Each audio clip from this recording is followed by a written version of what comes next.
दीपावली के अवसर पर एकटा जे कुप्रथा कही या एगो जानधारणा बन गए कि दिवाली के रात में जुआ खेलक चाहिए।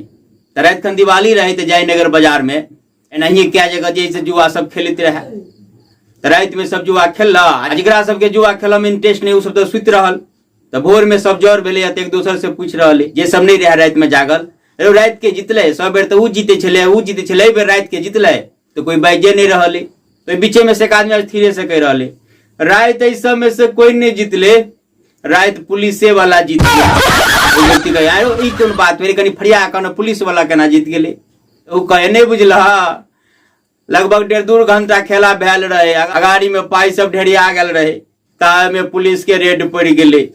तो पाई के लेते सब अपन जान बचा के भागल, सब पाई लग पुलिस अपन चल गेले।